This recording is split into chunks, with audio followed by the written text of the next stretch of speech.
balik lagi dengan Kamar Musik bersama saya Denny MR dan Ngecek gaul kali ini. kita akan membongkar perjalanan sebuah band yang Mengerikan ya. Wah, saat ini ya. Kalau jadi line up kayaknya khawatir ya. dia nggak bubar-bubar nih. Iya. Lu nggak bebas dulu aja dulu. Tahu aja udah kedengeran kan. Ya kan. Gini, aduh, yang masanya luar biasa. Fanbase-nya kuat sekali. Sampai sekarang masih tetap eksis dan baru merayakan 3 dekade. Please welcome Trisno Riyadi. Ya apa ya, gue senang banget lah hari ini tuh bisa bisa ketemu sama orang-orang besar, orang-orang besar ya, Besar sebagaimana mestinya. dan gue tuh banyak punya romantisme sama beliau-beliau karena di zaman Tipek waktu itu kita pernah pernah diwawancarai, pernah ikut tur juga, pokoknya macam-macam lah. Jadi kalau sekarang diajak ngobrol, gue bingung mulainya dari mana nih. Ya, karena edisi ini akan beberapa aib akan keluar ya. Dan akan kita paksa keluar. Dan Tipex ini kan sudah berusia 3 dekade dan pasti banyak pengalaman ya. Banget. Pengalaman yang mungkin berguna ya, bukannya 1 tahun ya, tapi berguna buat teman-teman atau musisi-musisi baru. Dan kita akan mulai dari yang kemarin nih, yang 3 dekade. 3 dekade aja dulu ya. Gade-gade ya. Gimana tuh kemarin? Kemarin tuh emang ini ya kita berkesempatan berpikir bahwa ternyata kita udah 30 tahun ya. Nah itu jadi kita mau ngapain nih, karena kalau menurut gua kita bikin perayaan itu kalau kayak di 28, 29, 27 kayaknya kurang pas. Kudu kayaknya mantep nih. Cakkan sama genap gitu. Kayaknya kan ke 20, ke 30, 25, nah ini sesuai. Kebetulan kemarin tuh kita kan kita sudah mempersiapkan album ke-8 ya Tipek itu harusnya dirilis 2020 pas kita 25 tahun waktu itu. Cuman karena pandemi jadi akhirnya ntar dah kita lewatin aja dulu nih. Proyek yang ketiga berarti ya. Iya, padahal itu udah udah siap banget gitu. Akhirnya kita tunggu tuh pas pandemi selesai, kita mau launching nggak ya? Ntar dulu deh, tunggu kita lihat setahun 2 tahun. Akhirnya malah di 2025 kita baru setelah ngobrol sama teman-teman, terus bertapa di Gunung Kawi. Yang ketemu di airport itu kapan itu? Tuh lu udah bercerita juga tuh Mas Sam. Jadi itu 2025 awal. Awal ya. Awal. Emang Ya karena udah jadi. udah jadi, itu udah jadi. Cuman kan perjalanannya lebih lucu lagi. Ini kita flashback dulu ya. Itu udah siap 10 lagu waktu itu buat album ke-8. Tiba-tiba ada tawaran. Ada mobil lagunya nih. Oh ya? Iya. Jadi ada mobil lagunya, kata anak-anak boleh juga nih. Karena kita kan baru pandemi, ya kan. Pundi-pundi agak menipis. Oh iya. Iya dong. Ya kan pandemi itu kan foya-foya berjamaah. Kenapa gue bilang foya-foya? Pengeluaran terus. Oh ya, pemasukannya benar juga. Piuk. Oh ya. Itu terus. Gue sama anak-anak daripada kita nangis bareng, kita anggap itu foya-foya berjamaah. Dan setelah kita lewatin itu, tiba-tiba ada yang di album itu ada yang mau beli lagunya satu. Mantan Anak Presiden. Wow. Jadi lumayan kan. Inisial? Inisial Mas Ibas. Karena dia bikin EBYT. Iya betul. Akhirnya kita tawarin, beliaunya oke deh. Jadi akhirnya album itu tinggal 9. Iya. Lagunya kan mau kita rilis dengan 9 lagu. Waduh. Mau nanggung ya kan, kayaknya udah lama nih waktu, udah panjang banget karena terakhir kita rilis tuh 2012, itu album ke-7.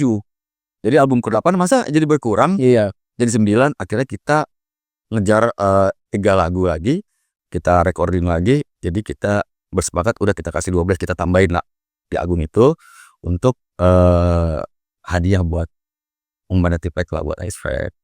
Ya, jadi akhirnya selesailah itu di 2025 kita sepakat buat rilis. Jadi perayaan 30 tahun sama launching album ke-8 kita siapin, dan akhirnya kemarin tanggal 29 November 2025 kita rilis albumnya secara resmi itu dan perayaannya. Ya emang berat juga loh bikin apa namanya, bikin sesuatu yang menurut kita tuh ini ska kan kalau kita ngomongin ska kan berarti kan liganya liga sendiri ya. Iya. Sama yang lain otomatis tuh ini masih gimana ya tanggapan masyarakat kalau kita ngomongin mungkin fanbase-nya Tipek yang bakal datang ya mungkin aja tapi kan ada dakdikduk gitu. Kita bikin sesuatu yang ini waktunya udah lama karena experience-nya kita kalau kita ngomongin rilisan tahun 99 kan berarti umurannya tuh 45 sampai 50 juga kan. Iya. Ini Triswa ini ya, saya udah kenal lama dari zaman awal-awal ya gitu kan. Terus sekarang 30 tahun kemudian kita ketemu di ruangan yang menyenangkan ini dan wajahnya nggak berubah. Jadi dia kalau melihat dia waktu itu seolah berhenti, iya. Yang membedakan kacamata doang. Jadi kalau kita ngomongin liganya kita juga deg-degan sama-sama teman-teman juga kan kita berpikir tren untuk kan kita keluarin CD fisik juga. Wah, album ke-8. Oke, apa aja tuh? Kaset juga? Kaset ya baru CD aja sih ya. Rencananya kita mau bikin vinyl juga waktu itu. Vinyl? Vinyl, tapi kita ada program lanjutannya setelah album 8 ini. Jadi kita rilis CD fisik yang masih pakai bukan yang tetap ada apa namanya? Apa namanya? Hardcase-nya ya. Itu ya tuh apa namanya? Gue lupa namanya apa sih. Saking lamanya nggak pernah tahu gitu nanti yang Mika. Karena buat kita punya album fisik adalah satu kebanggaan ya buat band ya. Gitu. Iya, mungkin apa nggak tahu kalau yang lain mungkin berpikiran ngapain sih itu karena udah gak ada toko CD. Mungkin yang punya CD player juga cuman sedikit, tapi buat band-band ya buat kita lah terutama itu sesuatu yang luar biasa, pencapaian yang luar biasa. Dan alhamdulillahnya di situ ada thanks to-nya lagi loh. Buka album lu bisa balik lagi ke menu dong, thanks to rekaman di mana? Betul, kalau di mana orang-orangnya. Kenikmatan ya. Betul. Jadi paling nggak gini lah. Dulu waktu kita aduh gue jadi malu nih. Jadi sebut gini ya. Dulu waktu kita pacaran gitu, ceng-cengan sama temen itu kan gini. Wah, di album pertama thanks to buat cewek lu sih. Ini cewek. Ketawanya gitu deh. Kelihatan. Jadi itu kalau lagi ngumpul tuh coba lihat album kedua siapa cewek lu, album ketiga siapa. Jadi ketahuan kan ada. Nah, makanya di album ini kan ini semuanya udah sah, udah istri semua. Jadi bukan tadi kita mau nulisnya buat para istri. Kayaknya kurang sakral nih. Akhirnya nama-nama aja dimasuki. Ini istri kita, iya. 30 tahun bukan waktu yang pendek ya. Wah, itu sebuah band sih udah masuk Legendaris. Jatuh bangun nih. Waduh, tuh. Ya kalau kita ngomongin prestasi, hal-hal yang menarik, mungkin gue udah sering ngomong ya di mana-mana. Apa namanya? Ngeband tuh menyenangkan. Ini sesuatu yang apa namanya mungkin orang ngapain sih gue keliling Indonesia kalau nggak ada tujuannya gitu. Tapi kalau ngeband kita sampai ke tahap itu. Kita pernah perjalanan Mahakam Ulu. Itu saat ke Mahakam Ulu itu jadi tempat itu kalau kita mau ke sana itu harus ngelawan arusnya Sungai Mahakam. Dan kalau apa namanya airnya lagi naik itu katanya daerahnya bisa kerendam tuh. Iya. Jadi kita di situ ada satu kayak hotel gitu tempat kita apa di stay di situ pas manggung. Nah, yang bupati kita kan ngobrol sama bupati dan waktu itu dia cerita, "Itu tempat itu dulu kerendam, Mas," kata dia. "Oh iya? Segitu?" "Iya," kata dia. Jadi mereka pernah naik ke atas bukit. Dan beliau bilang gini, "Satu-satunya band yang mau ke sini Tipek kita pernah ke situ, ke tempat itu dan ya mungkin kita tuh ngerasa biasa-biasa aja kayak tempat-tempat yang lain, tapi pas sampai ke situ ada juga ya tempat kayak gini ya. Jadi kayak kita ada di Filipina kalau menurut gue tuh orangnya beda gitu. Karena kan ujug banget kan Mahakam Ulu itu. Buat Tipek ya jadi pengalaman ya. Hal yang menarik aja. Mungkin teman-teman nih pengen tahu bagaimana sih band yang 30 tahun bertahan itu awalnya itu memulainya bagaimana sih? Caranya itu. Apa banyak kerikil atau tiba-tiba jeblos saja mulus gitu? Iya. Iya, gue buka di sini. Jadi dulu band-band kayak kita itu kayak seolah-olah pemikirannya nggak jauh gitu. Jadi bisa ngeband, bisa punya temen, bukan fans ya waktu itu ya. Udah punya fans. Soalnya kita kan berangkatnya kan memang bukan dari tempat yang circle-nya anak-anak band, enggak. Kita emang berjuang untuk menyenangkan diri aja waktu itu. Dengan pemikiran paling tinggi adalah kita punya album. Kita nanti punya albumnya. Itu paling tinggi, itu punya album. Entah gimana caranya kita juga belum tahu, rekamannya gimana kita nggak tahu. Kita punya album itu cuma pingin supaya kita bisa sombong sama anak kita gitu suatu saat. Papa dulu anak band, mana buktinya? Ini ada album. Sampai sejauh itu aja bercandaannya waktu itu. Jadi nggak ngerti, industri juga nggak ngerti, apa-apa nggak ngerti gitu. Jadi emang ya udah, kita bikin band. Kita pernah apa ya, kayak gue kalau mau ada event gitu ya, mau manggung gitu, nyokap gue tuh saking karena banyak teman-teman yang ikut berangkat, dia ada kejadian lucu. Jadi nyokap gue tuh ngegorengin pisang, dia taruh di tas. Gue masa mau ngeband dikasih bekal, udah kan teman lu banyak, jadi bawain pisang tuh gue. Jadi kalau zaman itu kan belum dibayar, belum ada yang mau bayar. Tahun berapa itu? Ya 9, pokoknya di bawah 98 lah, sebelum kerusuhan waktu itu. Jadi ngeband itu ya masih gitu. Jadi kalau mau ngeband, kalau sama nyokap gue tuh ya pasti dibawain bekal dan buat anak-anak gitu. Dan kan dulu tuh kalau manggung teman-teman tuh yang penting rame aja. Kita pernah mau manggung waktu itu di Bulungan. Kalau nggak salah bayarannya 300, 3.000, masuknya 5.000.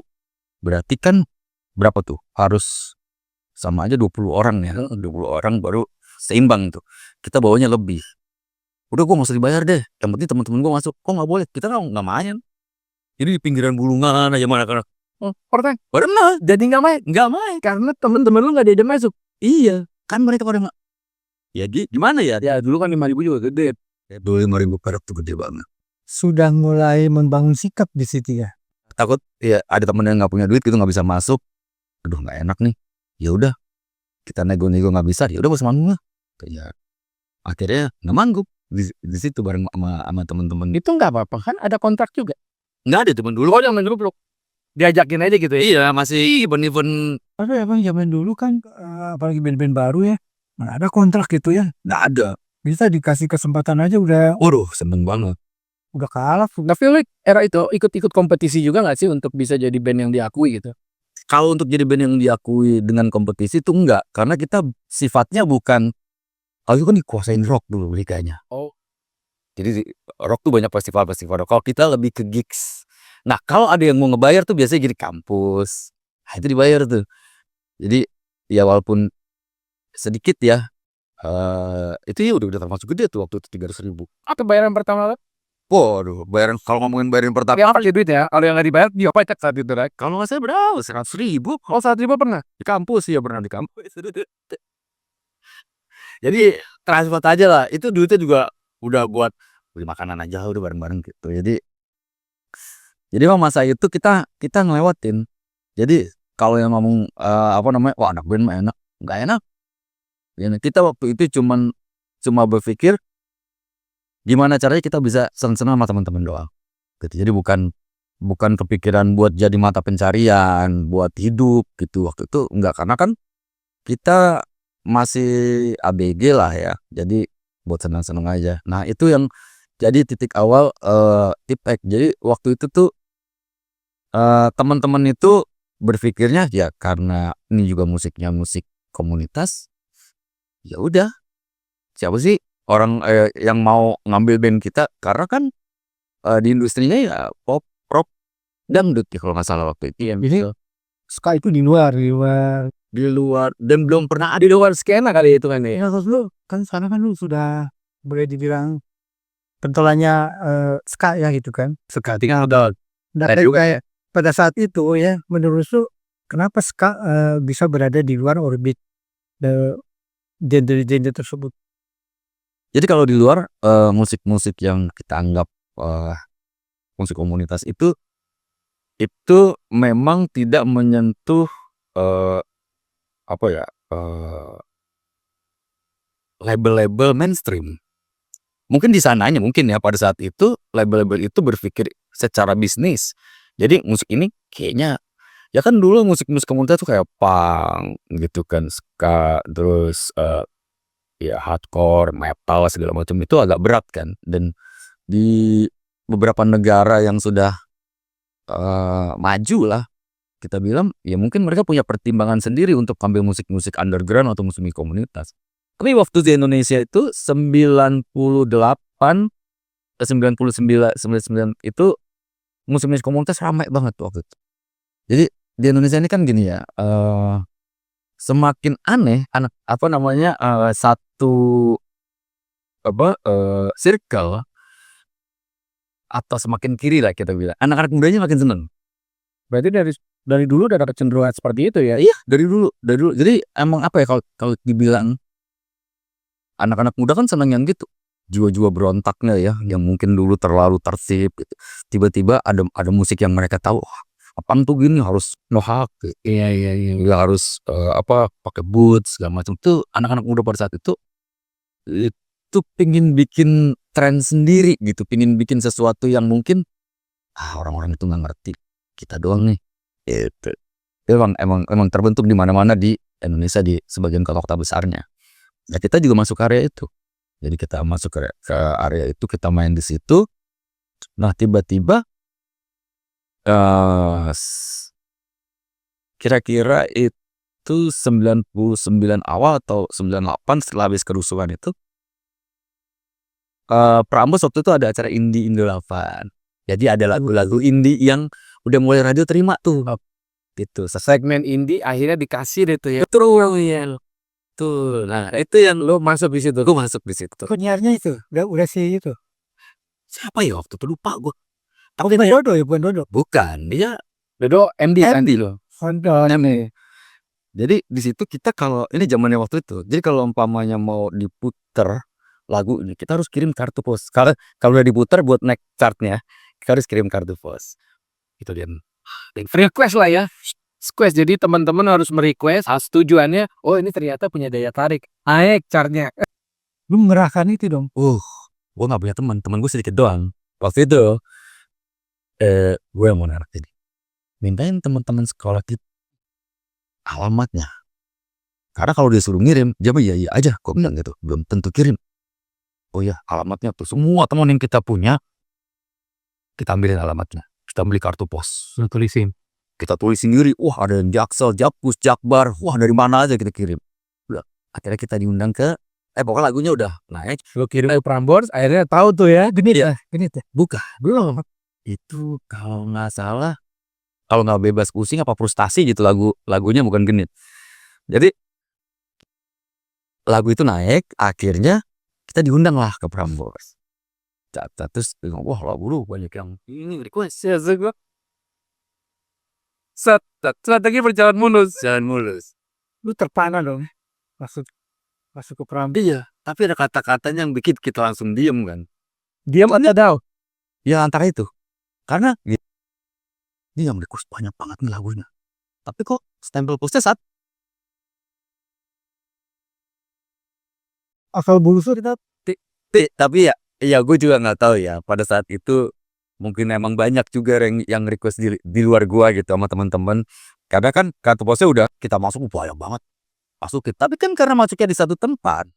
Mau alamatnya mana kok stempelnya di situ kayak dulu kan di kota tuh kita masukin tuh dulu kan ada kantor pos besar tuh di Kota Tua. Nah, kita masukin di situ. Ya stempelnya itu Jakarta Barat kan. Respon lu bagaimana? Ya alhamdulillah lagunya kan jadi sering diputer saatnya naik. Nah itu yang akhirnya jadi jembatan kita buat cek ombak. Maksudnya gini. Dulu kita itu ya gue punya temen perempuan, dia kerja di salah satu distributor musik kaset. Jadi dia buat apa namanya kayak dia sering cerita tuh, oh lagunya si ini lagi naik. Oh gitu ya. Terus kalau mau ke label gimana ya? Lu ngapain? Kan gue punya band gue bilang. Ya udah, ada kok apa-apa nanti gue tulisin deh alamatnya, lu datang aja. Jadi kita pernah dulu ngirim ke beberapa label, ke Sony gitu, ke Aquarius, terus ada labelnya si Jambrut tuh Logis apa kalau pernah juga ya kita ke situ Logis Record. Pernah ngirimin sampel lah, karena kata dia, sih kirimin aja. Dan emang waktu itu bener-bener kayak yang di film-film gitu, kalau kita ngirim tuh nggak langsung direspon gitu. Ada yang diomel-omelin sama labelnya, pernah gua di Logis, pernah gua diomel-omelin. Jadi bikin lagu tuh kayak Jambrut tuh, lihat lagu laku tuh gini ya. Ya kita mikirnya kan itu bukan Jambrut ya gitu. Waktu itu pernah kayak gitu. Terus ada beberapa pokoknya, tapi kita nggak berpikir untuk di situ, nggak, cuman pingin coba apa sih responnya mereka gitu, nggak juga apa-apa. Pokok cek ombak. Dipanggil pengen tahu juga feedbacknya kayak apa. Iya ya. Dulu kalau ini rata-rata kita ditelepon. Dulu kan pakai telepon rumah tuh. Apa namanya? Nomor telepon siapa yang lu masukin situ? Semuanya. Oh semuanya. Iya, jadi Bukannya lu doang gitu. bukan. Jadi ada gua, kalau nggak salah basis gua dulu si Miki, terus ya pokoknya diantara itulah. Jadi tuh kita kalau ada telepon itu ya udah ngumpul gitu, ngasih tahu situasi perkembangan demo kita kan. Dan rata-rata jom semua, nggak ada yang pokoknya aneh lah musik kita, karena ada beberapa part yang menurut gua kita memang belum layak. Oh, yang kita pengen recording itu dulu ya.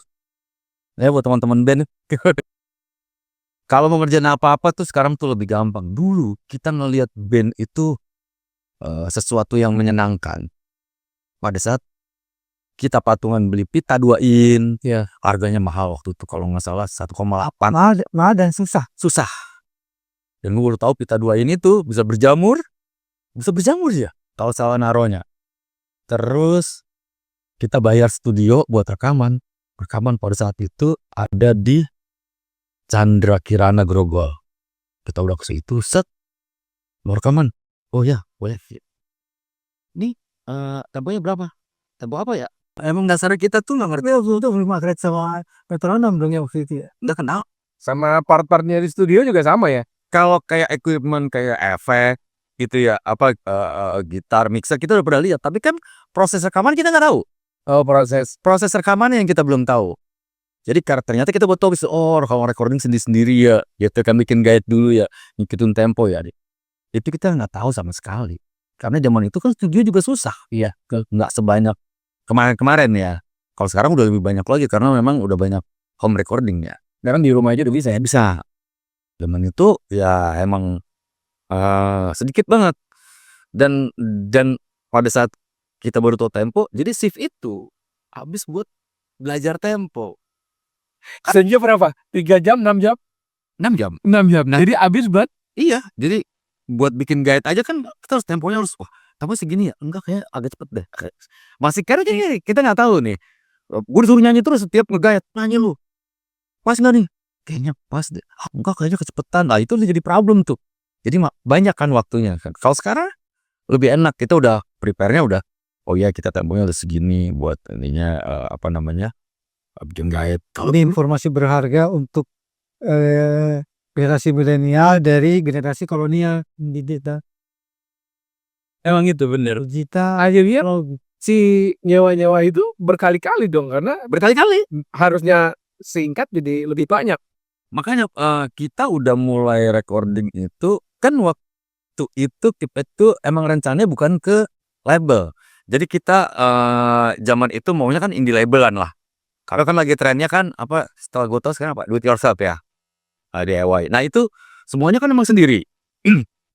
Kita tag sendiri, beli pita sendiri, tag sendiri. Jadi tuh dari tahun 97 tuh kita udah punya itu tuh, udah punya apa namanya pita. Jadi nyicil, punya duit, patungan, kita mau tag. Jadi lagu itu sebetulnya bukan lagu yang dikerjain dalam waktu yang sekian bulan gitu, enggak, itu tahun. Itu kan tahun ini kita cuma 3 lagu, tahun depannya 5 lagu gitu. Jadi tergantung ada duitnya. Jadi pas tiba-tiba kita dapat panggilan dari Pops, waktu itu Aquarius kan, Itu Pops itu salah satu sub label kalau sub label. Betul. Tapi namanya bukan Pops waktu itu, Independent Record. Independent Record. Iya benar. Heeh. Wah, seneng ya, seneng dan ya udahlah. Tapi bukan dari Aquarius ya panggilan lo. Itu tapi dari independen ya. Kayaknya kita dipanggilnya kalau nggak salah tuh sama pokoknya kayak referensinya Dodo dah waktu itu. Iya. Karena Dodo kan dia pernah di Prambors juga kan. Iya. Gitu. Tapi di Prambors lu nggak pernah ketemu sama Dodo ya? Nggak pernah ketemu. Dia hanya tahu musik gue ya.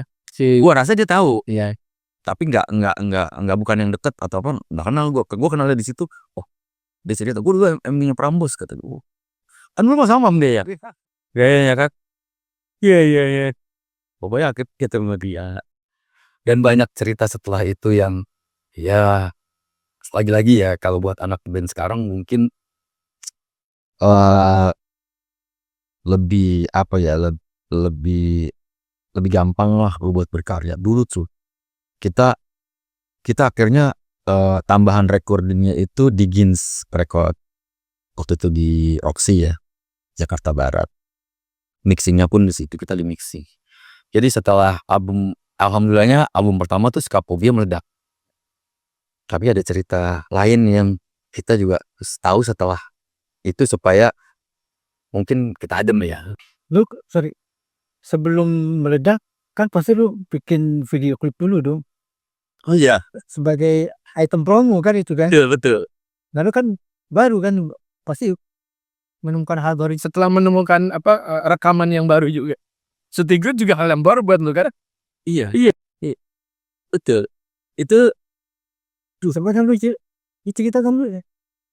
pokoknya gue mohon maaf ya buat semua orang yang ini cerita realnya ya. Lu juga pasti tahu lah hal-hal itu. Udah lewat lah. Lewat. Iya. Jadi tuh setelah berapa 3 bulan tiba-tiba pokoknya pas rilis tiba-tiba lagu itu banyak di radio diterima mungkin sama radio masyarakat Indonesia tuh kita seneng lah waktu itu dan kita nggak berpikir akan ada video klip. Kalau di tipetnya waktu itu berpikirnya punya satu oke deh. Dan kalau dilihat di album pertama itu thanks tuh panjang-panjang dari personil tuh karena kan gua rasa semua pengen dimasukin kayaknya satu RT kayak dimasukin semua karena anak-anaknya teman semua kan gitu. Udah gitu kan kita banyak playernya jadi emang kayak cover segitu tuh nggak cukup. Berdesakan lah pokoknya ibu sih. Itu pokoknya excited banget lah kalau kata anak sekarang mah. Zaman itu tuh kita aja sampai ya dibilang norak lah waktu itu. Bilang norak. Cuman memang kalau teman-teman tahu waktu itu kan memang idealisme itu tetap ada ya di band kita ya. Di album pertama itu muka kita tuh semuanya blur. Karena kita berpikirnya ya band-band kayak kita nggak cocok nih. Jadi di major label. Tapi setelah gue lihat bahwa Aquarius itu kan nggak major label ya. Maksudnya bosnya orang Indonesia gitu. Terus cuman ada satu-satunya juga di Indonesia. Dan emang bukan yang kayak beberapa ya kayak label besar yang ada cabang-cabangnya di negara-negara lain, nggak ada gitu. Dan di Independent Record pun emang disiapkan untuk band-band yang idealis kan waktu itu kan. Nah, sampailah kita bikin klip. Jadi bikin klip tuh gini. Kita namanya band yang bener-bener barunya. Kita punya najar waktu itu. Kalau ini album rilis, semua potong rambut, botakin kepalanya, mau kerja, najar semua tuh, bener rilis. Akhirnya kita pada potong rambut semua. Yang belum potong rambut itu drummer. Kenapa? Belum sempat. Jadi kan biasanya kan gitu kan, potong duluan. Kalau potong kayak gitu kan. Ini udah semua nih sebagian nih. Tinggal dia doang yang belum. Suruh bikin klip. Anak-anak sok. Rambutnya baru numbuh kayak negeri. Malah syuting lagi. Syuting klip pertama lagi. Aduh. Terus solusinya bagaimana? Solusinya bagaimana? Ya biar waktu itu ya, biar kelihatan kita kan dulu kalau manggung tuh emang band kita tuh udah diwarnain loh, rambutnya satu band tuh diwarnain semua. Nah pada saat itu udah kita warnain aja rambut dah, diwarna-warnain gitu. Kecuali drummer godong, kalau gondrong dia dulu ya sering ngomong, lu sih dipotong duluan, jadinya begitu. Jadi sih, yang lain semua segitu semua rambutnya, kayak abis keluar penjara atau harus keluar pendidikan tuh kan rambutnya kayak gitu. Ini pendek ya, cepak gitu ya. Udah gitu kan kita bikin video klip pertama tuh sama Eugen Panji. Eugen Panji pada saat itu kalau nggak salah namanya apa ya ininya ya, Karakternya. bukan apa namanya, APH-nya dia apa di Para Nelayan Terpesona apa kalau nggak salah, gue lupa juga sih gitu. Jadi pada ngobrol-ngobrol itu akhirnya kita bikin sama dia. Konsepnya waktu itu di pasar malam dan syutingnya malam, jadi nggak ada syuting siang, syutingnya sampai pagi gitu. Emang dia waktu itu kan Terus begini terus. aduh, mending kalau gininya kan itu kan di ini ya, di pasar malam. Terus kan ada apa namanya, yang tong setan itu kan, yang itu kan Salah satu item di pasar malam tuh tong setan Pak Ibrena. paling keren itu. Lu syuting di tong setan. Tadinya idenya gini, janji ya, ini idenya waktu itu kita ngeband di bawah tuh ada yang muter tuh ininya apa namanya, Itu kalau jatuh kan, aduh, ya kena lu. Gimana kan semua. akhirnya nggak jadi. Terus dia bilang, lu pada joget-joget aja deh, kata dia gitu. Oke, kita pada joget-joget kan, dia ngusut dari atas tuh, itu kan lama ya, udah gitu kan pakai jas sih ya, buset deh. Namanya sebulan kan. Panji malam kan, udah luar biasa waktu itu. Tapi kan di dalam tong setan sampai tong. Dalam tong, dan kita sebagai band baru yang ngikut aja, udah dibagus dibikin video klip. Karena emang tong setan itu kan bentuknya kayak tong panjang ke bawah. Nah, itu biasanya buat apa, yang naik motor tuh muter-muter biasanya juga. Ada dia ngusut di atas, gue di bawah tuh. Dan itu video klip pertama yang menyenangkan sekaligus Memorable ya. wah itu. Lu bilang menyenangkan gitu, tapi Jujur gue waktu itu karena punya klip, pingin tahu klip tuh kayak apa. Jadi emang sesuatu yang mungkin diidam-idamkan anak band semua dulu. iya lah pasti ya. Iya, cuman kan begitu, pengorbanannya tuh wah luar biasa. Leher. Ya bukan leher doang, kan itu syutingnya kan malam sampai pagi tuh. Sampai apa namanya? Kan kalau nggak salah kita syuting itu, gua nggak tahu nih. Apa kalau nggak salah sorenya itu, siang sampai sore si apa namanya?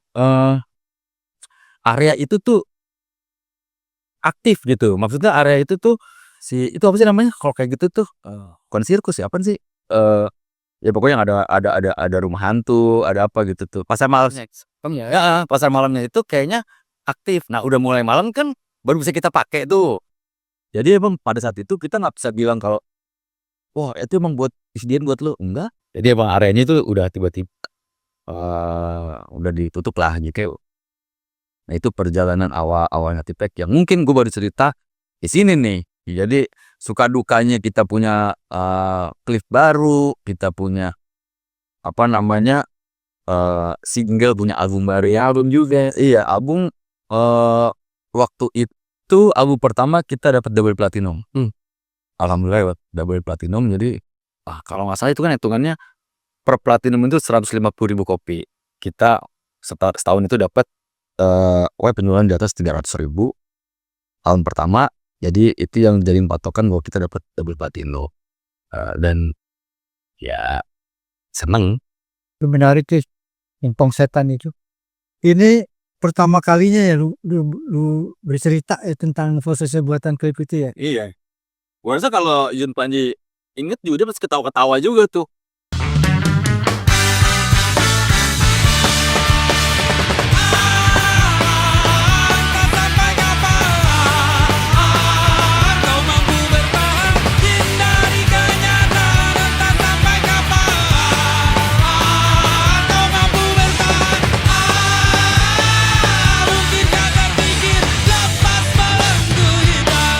Oke, terus yang gue pengen tahu, ini kan lu sudah 30 tahun ya. Dan yang angkatan-angkatan lu seperti ya mungkin Jon Van Gangfu, terus juga Noin Bulet gitu ya. Dulu kan juga memainkan musik-musik ska juga. Apa yang membuat lu akhirnya istilah lomba lari lah ya. Lu masih berlari sampai sekarang. Mungkin orang ngeliatnya sekarang kali ya. Kalau ngeliat dulu kita juga pernah ada di fase-fase yang paling nggak menyenangkan gitu. Kita di awal-awal aja dulu pernah ada satu cerita ke Tipek itu pernah manggung, gitarisnya kita dua-duanya tuh disandra. Oh ya? Mungkin Tipek doang kali yang pernah ngerasain itu. Karena Karena waktu itu kan kita dianggap sebagai pengkhianat. Kita keluar dari komunitas, dianggapnya kita udah ada bikin tembok gitu. Karena sebagian teman-teman kan berpikir, wah, lu ngapain ada di label ya gitu. Atau pernah disandra di Serang Banten pernah. Lalu pernah. major ya dalam hal ini ya. Iya. Major. Tapi jujur pada saat Yang siapa yang disandra? Billy sama Yos. Oh, Billy sama Jadi pas kita berapa lama?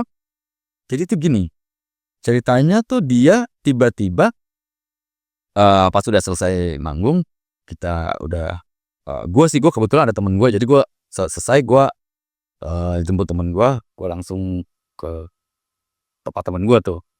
Nah yang lain tuh gue nggak tahu gimana ceritanya, ternyata ini yang tertinggal tuh dia sama Yos. Pokoknya udah chaos tuh di tempat itu, udah chaos banget. Menurut keterangan mereka, kayaknya kayak polisi nih. Menurut keterangan kegelapan. Jadi dia akhirnya masuk ke ruang loket. Ruang loket masuk ke dalam kunci. Dan ada polisi itu udah apa namanya? Pokoknya dilindunginya karena pokoknya lo masuk deh ke dalam ini gitu. Buat ngamanin dia gitu. Tapi karena ada loket kan pasti ada yang buat intinya. Lu kalau di loket, iya terasa wah, nyawa lu tinggal 0,5%. Jadi dia kata dia tuh kan pada bawa macam-macam lah gitu. Sajam itu kok. Gue rasa bawa sih, karena gue udah duluan, jadi gue nggak lihat situasi di situ. Jadi pas udah itu mereka katanya pas polisinya udah pada pergi tuh karena nggak habis juga tempat itu anak-anaknya kan, oh tinggal 2 orang polisi ini. Terus pokoknya mereka bilang gini aja deh, gimana saya keluar dari sini. Oh ya, saya bawa motor katanya. Satu-satu ya, naik motornya satu-satu, nanti buka naik motor langsung kita ke hotel, langsung lewatin itu. Akhirnya oke dia. Pas keluar tuh sampai ini kan namanya tempat ada pintunya tuh, ada kanan kiri gitu ya gerbangnya tuh. Soalnya polisi sampai mau tabrakan motornya katanya. Cuman ya emang anak-anak itu gue nggak tahu, kayaknya si Billy sih dia agak brengsek. Pas udah keluar nontonnya diginiin sama dia, ngejar semua. Gua ke hotel, ya wah nggak ada apaan rame. Jadi sampai hotel itu rame. Kita keluar tuh pakai mobil Barakuda anti huru hara. Iya serius keluar dari kota Serang. Ditusuk bambu, gue lempar apa aja dah udah. Waktu itu pengalaman yang luar biasa lah kalau menurut gue tuh. Itu perjalanan Tipek. Kita beberapa daerah nggak cuma di Serang, waktu itu juga kita ngerasain pokoknya selama hampir ya 2 tahun setelah rilis album pertama itu, tiap manggung tuh pasti dirusuin, kita ditimpain lah segala macam. Sampai penyebabnya karena lu masuk label. Iya, menurut beberapa teman ya kita dianggapnya udah keluar dari circle mereka. waktu lu masuk label ya, ini kan artinya kalau meminjam istilah lu tadi, lu keluar dari komunitas itu kan. Itu sih lu udah berpikir nggak sih untung ruginya gitu kan, bahwa lu akan meninggalkan komunitas lu nih untuk menuju ke dunia yang belum lu kenal kan. Itu kan mimpi lu juga ya. Apa feel aja. Sudah sih nggak ngerti apa-apa. Iya bener, Iya, gak ngerti apa-apa. lu mau dari mimpi lu rilis album, punya album. dulu kan kalau mau rilis album mesti lihat label bukan? Betul. Jadi tuh waktu itu kita nggak tahu industri kayak apa. Kita ke label juga karena kan informasi yang kita terima adalah seperti ini. Label-label itu pasti nggak akan terima band-band kayak kita. Ternyata kan bukan kita yang nggak mau sama mereka, tiba-tiba independent record ngubungin T-Pack nih. Berarti kan mereka yang mau. Kenapa kita mesti lari ke band dari kan gitu ya? Wah, udah sikat aja. Dan gue berpikirnya sampai saat ini gue selalu berpikir gini. Dulu teman-teman itu selalu bilang gini, oh nanti kalau di label tuh terlalu banyak intervensi, terlalu diatur-atur. Ternyata menurut gue nggak juga. Independent record pada saat itu ya bukan yang ngerti apa-apa, dia taunya memang bisnis aja mungkin ya. Ini lagu enak. Kalau ngomongin ska mungkin kita yang lebih ngerti daripada dia kan gitu. Kalau gue bilang ke teman-teman, T-Pack nggak pernah diatur-atur, kok suruh begini, enggak juga gitu. Kalau ngomongin media, mungkin karena label jadi banyak media yang punya hubungan dekat kan gitu. Itu aja gitu, kayak mereka bilang istilahnya terlalu over ya kitanya terlalu banyak di mana-mana gitu. Exposure-nya kelebihan lah mungkin. Ya mungkin itu banyak hal yang jadi landasan mereka bahwa itu nggak seharusnya terjadi gitu. Tapi kita merasa ya kalau mereka welcome kenapa kitanya enggak? Atau mereka juga udah tahu pas kita bukan band rock, bukan band pop yang mainstream yang mereka udah bisa bilang, oh ini pop enaknya begini nih. Kita kan nggak disuruh-suruh gitu. Udah lagunya lagu iya aja udah. Apalagi udah waktu itu kan, wah gue udah dapet nih oke nih lagunya nih. Udah nggak bilang apa-apa lagi. Akhirnya bagaimana hubungan lu pada saat itu ya? Gak enak dan Padahal lu udah bangun dari awal ya, sampai lu bela-belain gak manggung gitu ya. kalau Soalnya kayak gitu-gitu lah ya. iya kalau itu sih ya kita berpikirnya pas saat itu ya memang ada yang pro, pas ada yang kontra juga sih gitu. Nggak apa-apa gitu. Ya, jadi lu direkrut itu pun karena memang tren ska sedang naik ya. Kalau yang lahir pada saat itu pasti akan sadar bahwa semua label tiba-tiba punya band ska sentak. Tuh, label yang ada itu semua punya band ska. Sejak lu meledak di album pertama ya gitu. Waktu itu gue juga nggak tahu ya, tapi bisa jadi karena emang tiba-tiba ska ini jadi milik publik ya. Tiba-tiba orang-orang tahu, oh ini ada lagu begini nih pakai brass section gitu pamannya gitu. Ada modelannya gini nih gitu. Orang tiba-tiba seneng ngerespon sesuatu yang menurut mereka mungkin aneh tapi enak gitu. Ya bisnisnya label yang lain pasti kan ingin juga mungkin ya. Tapi kalau buat bandnya sih nggak ngerti apa-apa waktu itu. Bodoh lah, karena kita emang punya album. Dan gua rasa pemikirannya sama gitu dengan band-band ska lainnya yang akhirnya dulu kan kalau label si ini punya materi ini, gua kenapa enggak harus punya, dan dia harus punya gitu. Dan akhirnya berkembangnya sebuah tren ya karena latah.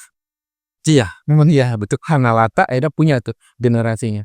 Dan dia T-Pack generasinya bersama dengan Wayne Bullet, Jun Van Ganvo, benar ya? Betul, tapi keuntungan kita rilis duluan aja. Iya gitu.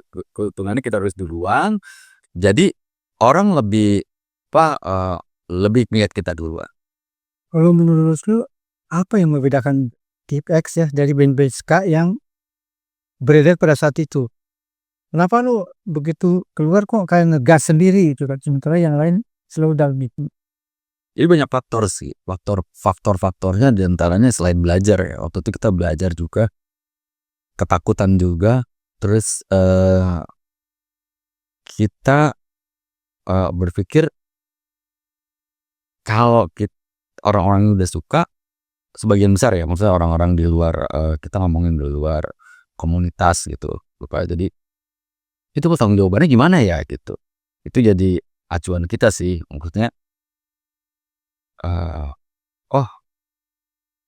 kalau bukannya membesarkan T-Pack, tapi waktu itu kita tuh sampai berpikiran gini, ini kalau album pertama kita udah sampai segininya, berarti album selanjutnya gimana nih gitu kan.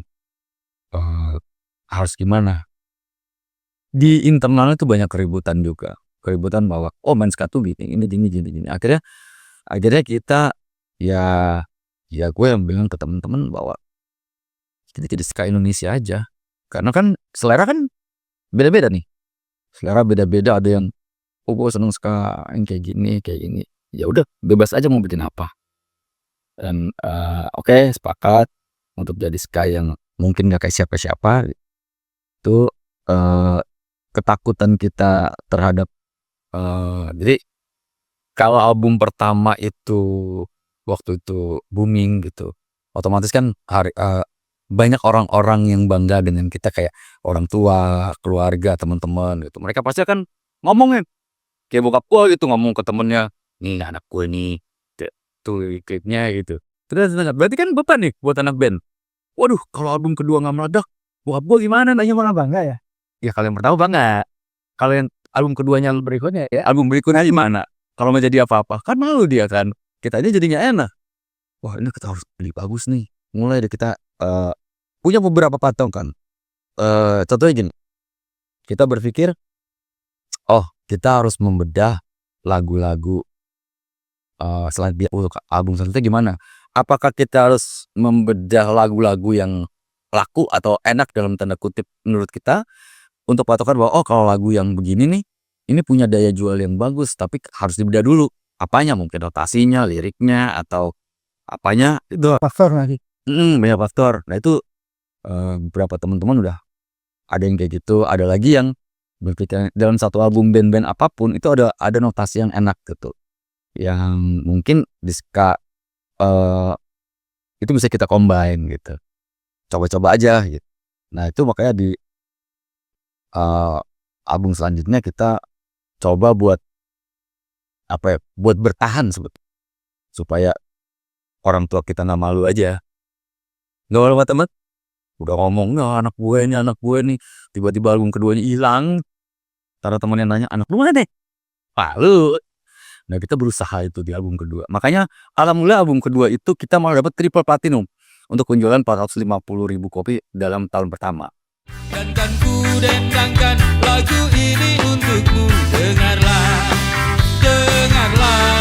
sayang.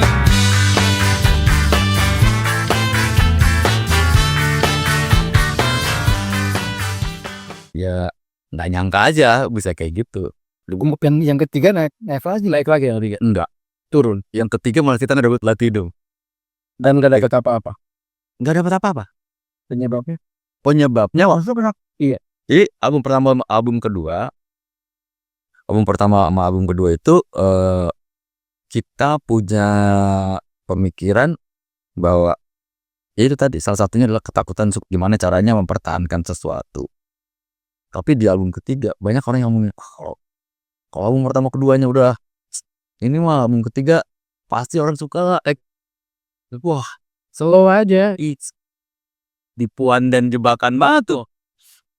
Plus drummer kita yang pertama dia resign itu karena dia lebih memilih keluarga, jadi kumpul karena dia yang pertama kali nikah jadi punya anak tuh. Kalau tur bininya kan wah anak tinggal sendiri nih nggak boleh balik gitu, akhirnya dia milih waktu itu. Nah kita ganti drummer, jadi warnanya agak sedikit berubah, tapi yang pasti sih pada saat itu kayak gini ya, analog gini. Jadi mungkin orang senengnya yang musik yang biasa aja gitu, yang emang segitu. Tapi kan musisi itu pinginnya lebih, tiap album pinginnya tadinya kita main 3 chord, album kedua 4 chord, album ketiga 5 chord, naik terus. Selalu bereksplorasi lah. Betul, tapi kan belum tentu masyarakat atau penggemar setuju gitu. Jadi pas di album ketiga itu apa namanya, sampai yang mixingin kita itu Guy Gray dari Sonic Solution 301 Australia, yang proses apa namanya 301. iya 301 itu kan ke Indonesia waktu itu kan. Nah kita sama dia tuh Langganan Aquarius. ya Aquarius, dia wah keren nih pasti nih. Jadi emang apa ya, sindromnya tuh gokil atau apa itu. Itu berbinar-binar dong. Kan lu agak busung dong. Gua sopong dong. Waduh, Kayak Grey coy. betul. Jadi kalau orang ada yang ngomongin lu humble lu, tapi kan mungkin gue dulu sindrom ya kan, nggak berasa aja ya. Tapi kebanggaan itu kan tercipta ya, maksudnya buat biografinya Tipex itu keren lah. Wah, pernah dipegang sama apa di zaman itu gitu. Yang ngurusinnya orang Australia men. Orang Sonic Solution gitu. Jadi emang tempat mastering Kika kan memang di sana kan. Itu seru lah gitu. Cuman jualan enggak. Itu ketahuannya kenapa? Dulu kita punya teman rental studio rental, album pertama, album kedua. Mereka pada cerita tuh. Wah, ini banyak nih lagu lu dibawain. Wah, banyak anak-anak band mau album ketiga nggak ada sama sekali. Kenapa ya? Kayaknya lagunya lebih enak, tapi lebih berat. Gitu. Nah, orang kayaknya ngerasa, wah ini kayaknya susah nih. Atau anak-anak sekolah yang apa namanya mulai belajar ngeband itu berat buat mereka. Di rental nggak ada tuh. Kita nggak dapat platinum. Album keempat kita balik lagi. Terus ya, album ketiga nggak narik gitu ya, maksudnya nggak sukses gitu. Itu karena lu secara aransemen gitu ya, di studio lu berusaha lebih baik lagi atau berusaha memegang pakem gitu ya, sehingga itu menjadi sesuatu yang aneh buat fans lu yang volume 1, 2 itu, atau bagaimana sih?